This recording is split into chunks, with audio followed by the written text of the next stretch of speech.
Hello बच्चों, कैसे हैं आप। आज के इस वीडियो में हम लोग आपको लेक्चर नंबर 6 अपना चालू है, उसमें सिंपल स्ट्रेसेस एंड स्ट्रेन में आज हम लोग देखेंगे factor of safety and numericals. But इसके बीच में एक मैं नोट आपको बताऊंगा, स्पेशल नोट, वो अपने को हर एक न्यूमेरिकल में काम में आने वाली है। सेकेंड ईयर में, थर्ड ईयर में, लास्ट ईयर में, हर जगह वो काम में आएगी। तो वो नोट को ध्यान से समझ लेना और याद कर लेना, चलेगा। सो यहाँ पे अपने ये जो वीडियोस आ रहे हैं, ये वीडियो कहाँ पे आ रहे हैं? ये वीडियो अपने YouTube के ऊपर प्रोफेसर सुशील डांगे और डांगेज एकेडमी ये नाम से आ रहे हैं। तो आपको ये चैनल को सब्सक्राइब करना है, सो दैट अपने को जैसा ही नया वीडियो अपलोड होगा तो उसका इंटीमेशन मिलेगा, नोटिफिकेशन मिलेगा। और इसको आपको लाइक करना है, शेयर करना है, फ्रेंड सर्कल में सर्कुलेट करना है, चलेगा। तो let us start with factor of safety. Important point है। अब देखो, ये फैक्टर ऑफ सेफ्टी के अंदर ये आपको थर्ड ईयर में डिजाइन में बहुत लगने वाला है। सेकेंड ईयर में तो भी ये नंबर आपको डायरेक्ट दिया जाता है, बट थर्ड ईयर में डिजाइन के अंदर how to select the factor of safety, इसके ऊपर एक बहुत बड़ा शॉर्ट नोट लिखने को आता है और एक टॉपिक है, राइट। सो वो आपको कंसिडरेशन में लेना पड़ता है। ये बहुत बड़ा इंपॉर्टेंट टॉपिक है, फैक्टर पॉइंट है, फैक्टर ऑफ सेफ्टी, जिसके ऊपर अपने गाड़ी की कॉस्टिंग डिसाइड होती है, राइट। सो वो थर्ड ईयर में हम आपको डिजाइन में बताएंगे। अभी खाली इतना ही देखो कि फैक्टर ऑफ सेफ्टी क्या है। यहाँ पे कहां पे देख रहे हैं हम? सॉम या मॉस में। सो यहाँ पे factor of safety nothing but it is the ratio of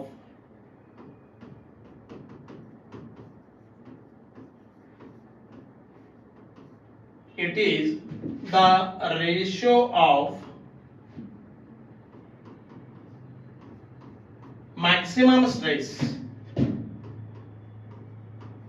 It is the ratio of maximum stress to the working stress.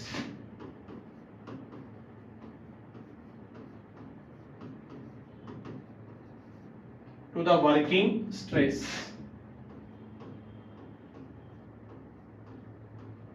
It is the ratio of maximum stress to the working stress। मतलब कहने का ये हो गया, factor of safety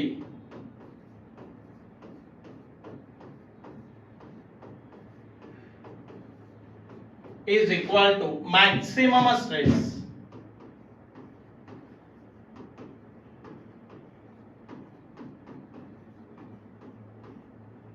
divided by working stress।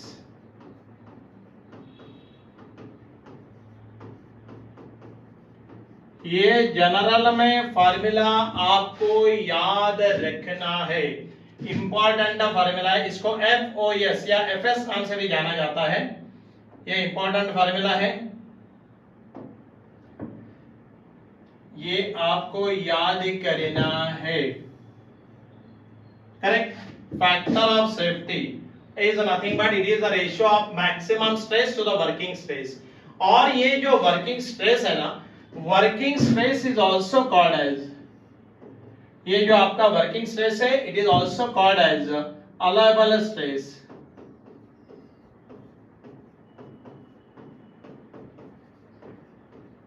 और it is also called as permissible stress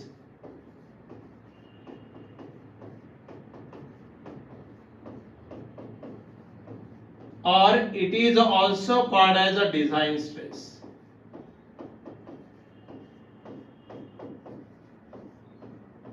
correct. ये तीनों नाम इसलिए याद कर लेना क्योंकि प्रॉब्लम में घुमा के प्रॉब्लम जब पूछते हैं तो आपको वर्किंग स्ट्रेस नहीं देंगे, वो देंगे the design stress for the material is so and so. आपको समझ में आना चाहिए, design is nothing but what? Working. Permissible stress is nothing but what? Working stress. Allowable stress is nothing but what? Your working stress. ध्यान में रखना। सो ये formula आपको याद करना पड़ेगा। मैं थोड़ा इसको जरा रिड्यूस करूं, मेरे को एक बात बतानी है यहाँ पे।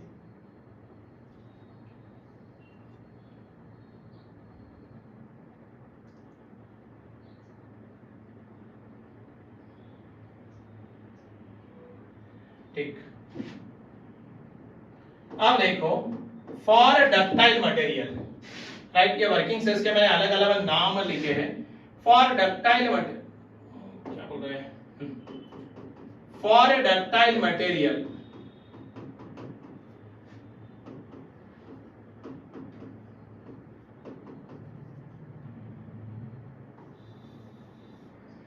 फॉर डक्टाइल मटेरियल, यहां पे देखो, अगर आपका मटेरियल डक्टाइल है, आपको बताया था डक्टाइल मटेरियल किसे कहते हैं। डक्टाइल मटेरियल बोले तो जिसका percentage of elongation greater than 15% है, right. For ductile material the factor of safety is based on your yield stress, because क्या होता है, आपको स्ट्रेस स्ट्रेन डायग्राम समझाया था, तो दोबारा एक बार ध्यान से देख लो। स्ट्रेस स्ट्रेन डायग्राम के अंदर अपना इलास्टिक लिमिट तक हम लोड देते हैं और निकाल देते हैं, then the material will come back to its original position. But when beyond the elastic limit, when we increase the load, then it will reach to yielding stress, upper yield point और lower yield point, ऐसा आपको बताया था। मतलब वो material के molecules जो है वो टूट जाते हैं, मतलब वो दोबारा when we remove the load, then material will not come back to its original position। इसीलिए फैक्टर ऑफ सेफ्टी का जो फॉर्मूला है that is based on your yield stress for which material, for ductile material। So based on yield stress, this formula modifies to factor of safety is equal to yield stress divided by working stress, divided by working stress।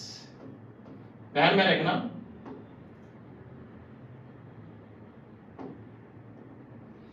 क्योंकि yield stress के ऊपर वो based रहता है factor of safety. So for ductile material, क्योंकि ductile में elongation more than 15% आपको याद होगा, तो सो ये फार्मूला फॉर डक्टाइल मटेरियल के लिए आपने याद कर लेना चाहिए। सो बेस्ड ऑन यील्डिंग बोल रहा हूं, यील्ड स्ट्रेस के ऊपर मैं बेस करके बोल रहा हूं ये आपको। So this is the formula which is used for your which material, for your ductile material। अब देखो for brittle material, मैं थोड़ा यहाँ पे brittle के बारे में लिख देता हूँ, so दोनों तरफ का हो जाएगा। For brittle material,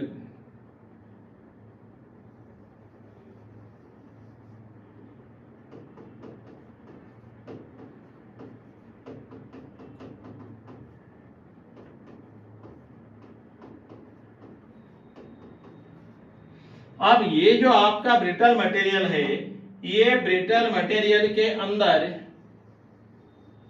आपको अगर याद होगा तो ब्रिटल मटेरियल में क्या होता है, ब्रिटल मटेरियल में परसेंटेज इलॉन्गेशन लेस देन 5% रहता है। आपने ग्राफ अगर देखा होगा स्ट्रेस स्ट्रेन डायग्राम का, मैंने उसीलिए समझाया आपको, तो वहां पे आपको see generally factor of safety का बेसिक फार्मूला क्या है, maximum stress divided by working stress. ये जनरल फार्मूला याद करना, right. So for a brittle material maximum stress is nothing but what, your fracture stress, nothing but your fracture और ultimate one and the same. Maximum load the material can carry, maximum load that material can carry nothing but your ultimate stress. तो ये formula for brittle material factor of safety का क्या हो जाता है, factor of safety is nothing but your ultimate stress बोल सकते हैं आप, या इसको फ्रैक्चर स्ट्रेस भी बोल सकते हैं, एंड डिवाइडेड बाय क्या है, वर्किंग स्ट्रेस। और वर्किंग स्ट्रेस के अलग अलग नाम आपको लिख के दिए हैं, राइट। सो वो आपको मालूम है। सो ये फार्मूला दोनों के लिए याद कर लेना, correct. Factor of safety that is nothing but for brittle material ultimate stress divided by working stress, और based on your yield point, yield stress divided by working stress for ductile material. अरे भाई इसमें तो yielding आता ही नहीं ना, उसमें maximum क्या आएगा, maximum is nothing but your ultimate, nothing but breaking. अगर आपने थोड़ा सा ग्राफ को देखना चाहते हैं, सो देखो ना, for brittle material brittle material में क्या है, मैक्स पॉइंट कौन सा है, fracture stress, fracture is nothing but what, ultimate max load इतना ही लेगा ना, सो इसलिए यहाँ पे वो फार्मूला बन गया है, करेक्ट, समझ में आया क्या आपको। और यहाँ पे आपको याद होगा तो for ductile material actually B के बाद ही मटेरियल टूट जाता है, so based on yielding your factor of safety का फार्मूला बन जाता है, क्या बन जाता है, फैक्टर ऑफ सेफ्टी का formula based on yielding is nothing but your yield stress divided by working stress. याद आया, ये जरा ध्यान में रखना। एक ब्रॉडली स्पीकिंग में बात करूं, मतलब सेकंड ईयर का जितना नॉलेज आपको है उसके हिसाब से फैक्टर ऑफ सेफ्टी की value generally lies between 3 to 8, but depending upon your type of load, की लोड कैसे दिया जा रहा है, कौन से टाइप का लोड दिया जा रहा है, वर्किंग कंडीशन का, बहुत सारे फैक्टर के ऊपर ये वैल्यू चेंज होगी। तो इसलिए मैंने बोला कि ये जो factor of safety nothing but it is one number, ये एक्चुअली एक नंबर है factor of safety, but how to select factor of safety ये बहुत बड़ा इंपॉर्टेंट है, बट ये थर्ड ईयर में डिजाइन में आएगा, तो सेकेंड ईयर में आपको इतना ही याद करना है, बाकी आपको याद करने की जरूरत नहीं है। समझ में आया क्या आपको मैं क्या बोल रहा हूं, हाँ, okay. And working stress is also called as allowable stress, it is also called as permissible stress, it is also called as design stress, सारे नाम इन्हीं के हैं, करेक्ट। आपको एक बात बताओ, क्या sigma equal to load upon area, ये फार्मूला हमने देखा है ना, बिल्कुल देखा है। तो ये फार्मूला के अंदर सिग्मा, ये जो स्ट्रेस आती है ना, ये nothing but your working stress या अलाउएबल स्ट्रेस या परमिसिबल स्ट्रेस या डिजाइन स्ट्रेस, क्योंकि ये वैल्यू हम कहां से फाइनल करते हैं, हम ये वैल्यू वो जो प्रैक्टिकल करना करते हैं ना यूनिवर्सल टेस्टिंग मशीन के ऊपर, हमने स्टैंडर्ड स्पेसिमेन को टेस्ट किया, वहां से ये सिग्मा की वैल्यू मिलती है, गेटिंग इट और नॉट, चलेगा, ओके। अब थोड़ा आगे चलेंगे,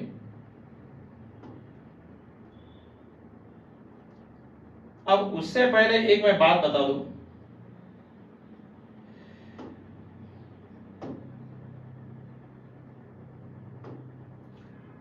अब देखो यहां पे एक काम करो, मैं एक आपको नोट बताता हूं, ये बोर्ड नोट बहुत ही इंपॉर्टेंट है, जरा देखो, स्पेशल नोट, ये नोट बड़ी काम की है, ध्यान में रखना।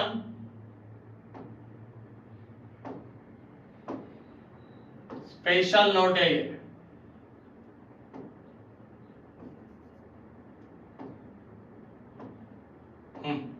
अब देखो जरा नोट समझ लीजिए, इंपॉर्टेंट है। 1 पास्कल,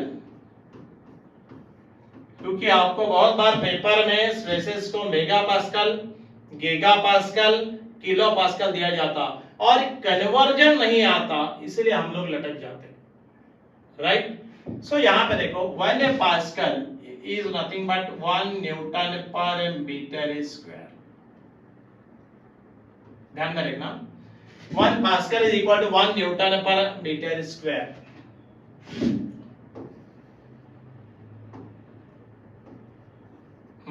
ठीक है, अब देखो 1 मेगा पास्कल, आपको प्रॉब्लम में मेगा पास्कल दिया जाता, मेगा बोले तो 10⁶, मेगा बोले तो क्या 10⁶, सो 1 into 10⁶, और पास्कल बोले तो क्या, पास्कल बोले तो बताया था न्यूटन पर मीटर स्क्वायर। मैंने आपको पहले दिन बोला था कि सारे लोड न्यूटन में लेना, लेंथ, ब्रेड्थ, थिकनेस mm में लेना, क्यों, अब यहाँ पे इसका रीजन है। अब देखो 1 mega pascal is equal to 1 into 10⁶, ऊपर न्यूटन है, अब मेरे को ये मीटर स्क्वायर को मिलीमीटर स्क्वायर करना है, तो मेरे को डिवाइड बाय क्या करना पड़ेगा, डिवाइड बाय करना पड़ेगा 10⁶, अब मैं लिख सकता हूं न्यूटन पर mm स्क्वायर, सही है, सही है। अब देखो, क्योंकि आपको मालूम है 1 मीटर क्या कन्वर्जन है, कन्वर्जन मालूम नहीं तो लिख दूं क्या, 1 metre is equal to 1000 millimetre, इसको कन्वर्जन मालूम नहीं लिख दो, जो भी आप, क्योंकि ये इंपॉर्टेंट है, ये जरा याद कर लेना है। अब देखो 10⁶ गेट कैंसल, और सीधा सीधा कन्वर्जन आया 1 mega pascal is equal to 1 newton per mm square, समझ में आया आपको, ये कन्वर्जन आपको ऐसे याद करना है, राइट। ये कन्वर्जन बहुत इंपॉर्टेंट है।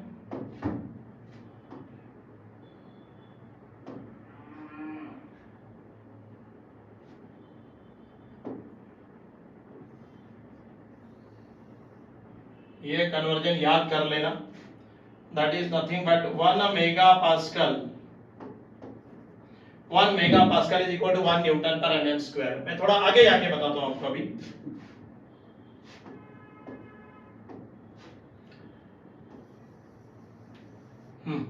अब अगर आपको पेपर में 1 गीगा पास्कल देंगे, 1 गीगा पास्कल, अब गीगा बोले तो 10⁹, सो 1 इंटू 10⁹9। अब क्या बचा पास्कल, पास्कल बोले तो क्या न्यूटन पर मीटर स्क्वायर।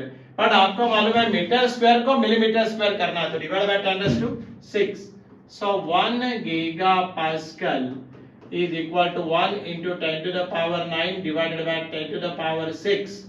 और ये क्या बना न्यूटन पर एमएम स्क्वायर। तो आपका सेकंड कन्वर्जन आया। यहां पे देखो ये थोड़ा सा अगर हम ऑपरेट करेंगे तो क्या आएगा, ये 10⁶, ये 6 में से गया 3 बचा, right.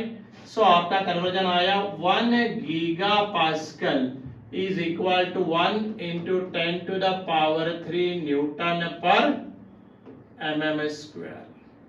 Nothing but this is your second conversion, right? This is your second conversion, correct? क्या आया conversion, 1 giga pascal equal to 1 into 10⁻³ newton per mm square. अब newton per mm square is nothing but mega pascal. आप ऐसे भी बोल सकते हैं 1 GPa is nothing but 10⁻³ MPa mega pascal. Again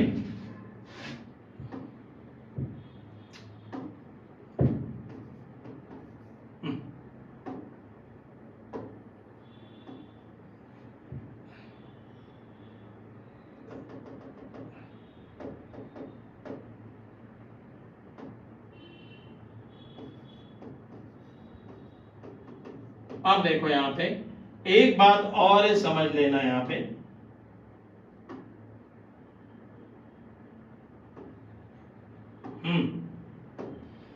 यहां पे 1 kilo pascal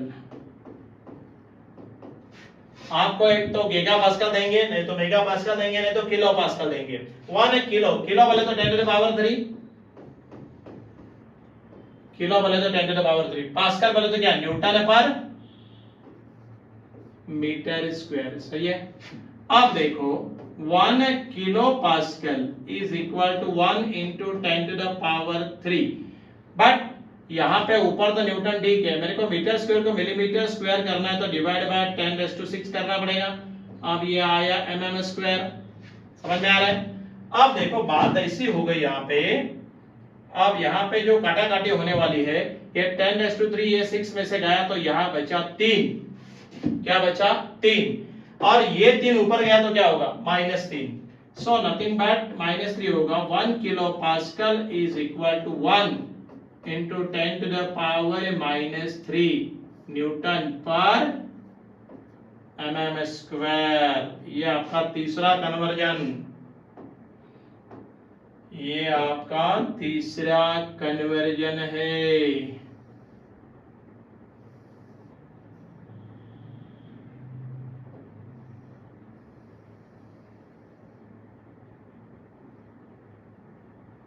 right, that is nothing but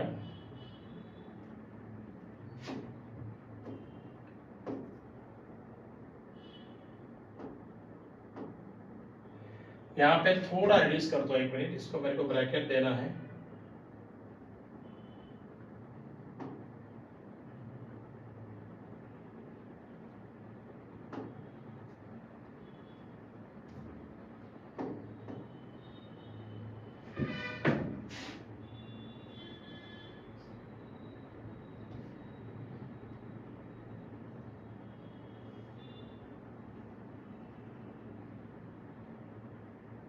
right, ये थोड़ा इसको नीचे खींचना पड़ेगा।